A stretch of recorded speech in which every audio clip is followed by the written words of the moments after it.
অসমবাসী ৰাইজলৈ এটা ভাল খবৰ একেদিনাই মুক্তি লাভ কৰিলে দুখনকৈ অসমীয়া চলচ্চিত্ৰ তাৰিখ আৰু যোদ্ধাই উল্লেখযোগ্য যে 22 আগষ্টৰ দিনটোত সমগ্ৰ অসমতে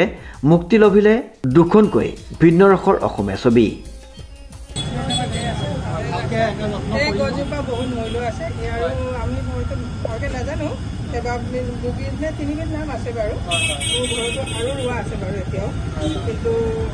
ভৱিষ্যতলৈ এইবিলাক বিকিবলৈ আমি বহুত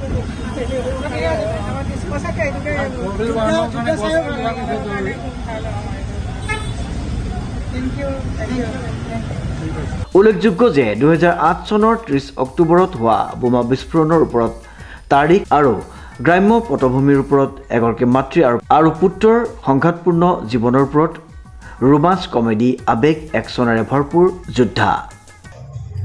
আজি মুক্তিপ্ৰাপ্ত যোদ্ধা ছবিখন আপুনি উপভোগ কৰিলে কেনে পালে এইটো আশাৰ সুন্দৰ চিনেমা চাই ভাল পালোঁ ৰাইজে চোৱা দৰকাৰ কেনেকৈ মানুহ সৰুৰ পৰা ডাঙৰ হ'ব পাৰে দুখীয়াৰ পৰা ধনী হ'ব পাৰে ইয়াতে এইটো পৰিফলিত হৈছে হয় আৰু নতুন প্ৰজন্মৰ দুগৰাকীমান আছে আপোনাৰ কেনে পালে ভাল লাগিল চাই উল্লেখযোগ্য যে 2017 চনৰ পৰাই অসমীয়া ছবিৰ প্ৰতি আগ্ৰহ বঢ়োৱাৰ বাবে বিভিন্ন ধৰণে অসমৰ বিভিন্ন ঠাইত সজাগতা কৰি অহা প্ৰকৃতিপ্ৰেমী সমীৰয়ে এই দুইখন চিনেমা চাবলৈ অহা দৰ্শক শ্ৰোতাক জৈৱ বৈচিত্ৰ্য সম্পন্ন গছপুলি প্ৰদান কৰে ভাল লাগিল বৰ ধুনীয়া হৈছে কেলে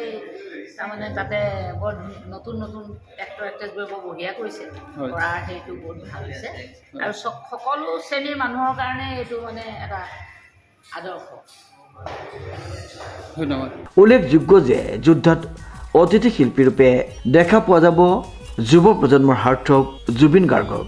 সমীৰ ৰয়ৰ ৰিপৰ্ট নিউজ নাও।